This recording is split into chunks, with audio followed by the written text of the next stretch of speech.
Hello, friends and family. Thank you for joining me again. This is our breakdown of Chapter 4 of Ernest from Earth. Our social emotional learning focus for this chapter kind of have 2 points of focus. One is self-awareness, as Ernest is experiencing this traumatic situation. He has to really be in touch with his own thoughts, feelings, emotions, that sort of thing. And then self-management. How do we manage our emotions in these tense, difficult situations? So the first question in our Chapter 4 curriculum guide is, how do people jump across space? I use the term jump. Basically, we get on what I call Interstellar Highway 135. If you live where I live in the Midwest, we have Interstate 35. So it's Interstellar Highway 135. So it's basically a corridor in space that people in their spacecraft can get on. And then there's off-ramps, basically like we would have the interstate, which are wormholes, sort of the theoretical way to bend space-time, like a black hole. But in this, I don't get deep into the science. I don't have a deep understanding of the science that, or the physics that would explain this sort of thing. But in this story, there are these kind of off-ramps that are designated, set up. These are points where there's like a wormhole where they'll accelerate into this and then they jump out the other side to wherever they've got set into their spacecraft. That's how they jump. And the second question, describe the Star Cruiser's emergency procedures. So they're accelerating to jump, accelerating onto the on-ramp. Then all of a sudden there's a warning that there's an object detected. The 4 members of the Emeka family, Mr. and Mrs. Emeka, Tamara, and Ernest, it's kind of these bubbles go around them. So the Star Cruiser kind of splits into 4 pods. In the case of an emergency, everyone is protected in their own little pod. Who or what is Otis? Otis is the acronym for the Onboard Technical Instruments System. It's an artificial intelligence program on Ernest's pod, his emergency pod that has made the jump and now crash landed onto the planet Targ. The name Otis was, I don't even remember if I started with the name first and then tried to come up with words to fill that. I think I did. For whatever reason, the name Otis just kind of jumped out to me, and I can make kind of like a simple acronym for that. But that seems to be something that we do as people, is we come up with just these little acronyms so that we can throw out a word. Sometimes I'll look at organizations and it seems like they're stretching to make the words they're picking fit into a nice name. This is maybe one of those cases, but I went with Otis so that Ernest has something, some bit of home to still talk to still bounce some things off of, and he can call it by name. On what planet is Ernest? Ernest is on Targ. How did Ernest get there? Otis reports that it seems there was an undetected meteoroid that entered the path of the Star Cruiser right as they were about to make the jump to Tremulac 5. They have this collision.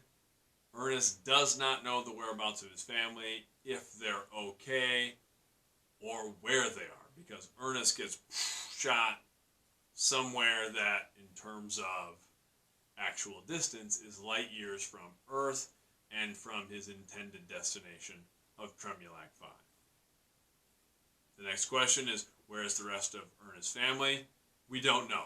Ernest doesn't know. Otis doesn't know. They could be all together.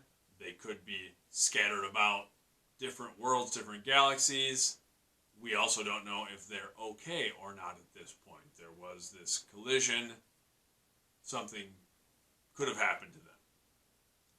How is Ernest feeling in this chapter? Provide evidence from the text to support your thoughts. I don't throw a ton of emotional description in here. I say at one point Ernest was covered by a blanket of anxious sadness when he considers his family. That's the most direct that I give that. Okay, at this point he is sad. He's sort of covered in this. He's sad. He's anxious. We could also infer a few other things. His thoughts were racing. He has to take a second to calm himself down, take a deep breath, that sort of thing. For the most part, I have Ernest being fairly collected in this. He doesn't have a big outward expression of emotions. But a lot of times I found in emergency type situations, that tends to be my reaction. There's maybe not a big outward reaction immediately, sort of that survival fight or flight instinct kind of kicks in. And I know not everyone reacts this way, but I tend to stay very calm in the moment of an emergency, and then afterwards I'm kind of hit by like a wave of emotion, of sort of an adrenaline dump maybe, where Ernest is having a little bit of that here, where he's going through the procedures, he's going through they apparently are trained for this sort of thing if there is an emergency on one of these interstellar travels. So he's going through the checklist. He's checking where he is. He's asking Otis these things. But it is very clear, like, the moment he gives himself to think about his family, boom, he's sort of hit with this wave of sadness and anxiety. But then he sort of he's got to compartmentalize that and set it aside for a little bit to try to figure out what he's going to do next. You get a lot of ideas rushing through his head, a lot of thoughts where he's like, okay, I'm not going to be able to use the shuttle to get out of here. This planet is not going to have the technology to get me out of here. The best I can do at this point is set up sort of the homing beacon, set out a signal, and hopefully my family will be able to find this signal. And then I got to decide what I'm going to do next. What happens at the end of this chapter, and then predict what might happen. There's a life form that approaches the pod. Ernest hears a noise. He whips around. He sees a being there pointing a rudimentary weapon at him. Students can predict a lot of things. If you watch the video, I showed the little image at the end, so that might lead to some other guesses, but one might infer that, okay, there's another perhaps humanoid type creature if it's holding a weapon and it's bearing down on Ernest. What happens from there could be a lot of different guesses. What function might the events of this chapter serve in the plot development of the story? Again, there's a lot of different things that a student might say, but hopefully it's fairly clear this is sort of the inciting incident. We had the setting. Here's where the story really kicks off, where now Ernest is Ernest from Earth. He is on a different planet, and this is where the real story, the rising action, will begin. Based on the information given about Ernest to this point, how might this incident impact Ernest's development as a character? We've seen Ernest with his family. We've seen Ernest in school. Now Ernest is in a totally different situation, separated from his family, separated from all the things that he knows. That's often the part of the protagonist's journey, the hero's journey of sorts, of now things are different, and that character is going to have to learn and grow, hopefully. What themes may emerge or be developed as a result of the events of this chapter? Again, students could list a number of things, but one might say, as we talked about the social emotional competencies we're trying to link to, Ernest is maybe going to have some self-discovery. He's going to have to deal with challenges, deal with being afraid, deal with maybe some new interactions. For extended thinking activities, I have briefly discussed the idea of space-time black holes and wormholes. This could be a pretty...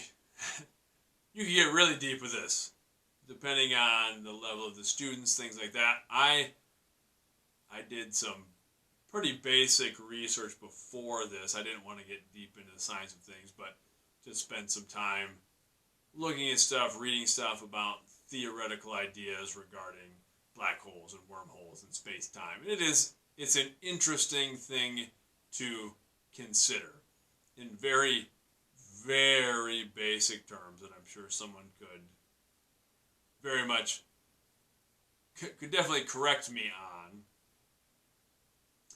Space-time is sort of a model presented where there's 3 dimensions of space and the dimensions of time as sort of one continuum. A black hole is a point of space-time where gravity is so strong that nothing, including light, can escape. And a wormhole is a theoretical link between 2 separate points of space-time. So that's sort of just the very simple idea that I took is, okay, if you had these wormholes, these off-ramps that you could jump through, you could maybe hit it. If you could figure out a way to get through it, then you can instantly jump to some other place. Imagine you're in Ernest's situation. How would you be feeling? What would you do? It's another one where options might vary, but I think it's good to do that sometime. To consider, if I was in, even though this is sort of a fantastical situation, what would I do if I was in this situation? I would do that with my kids a lot, so that with my kids, but even when they were young, talk about, okay, what would you do if you got separated from me at a store, things like that. Not to do it in a scary way, but it's good to consider, okay, what options do I have? It's clear in this situation, Ernest has had some training on what to do in such an emergency. That helps us manage our emotions in those moments. That's that self-awareness, self-management component. Then I also want students to consider a time they felt scared or alone, how they deal with that situation, what helped and what made things worse. That's what Ernest is dealing with right now. The whole book is about empathy. And ideally, in any story, any movie, television show, book, we're hopefully creating some emotional connection with the characters. So I think it's good to consider, how do we feel when we're in these scary things, when we feel lonely, when we feel isolated? Because Ernest is having that situation. He doesn't know where his family is and if they're okay. Those are emotions he's going to have to work through. I don't really have anything else for Chapter 4. That kind of got the rising action started. That was our inciting incident. So we'll be back with Chapter 5 the next time I record. This has been fun. I hope people are enjoying it. Feel free to reach out and connect if you have any questions, comments, anything like that. And I can try to cover those in some of these future recordings. Until then, thank you so much for sharing some of your valuable time with me. I genuinely appreciate it. I'll see you next time. Much love.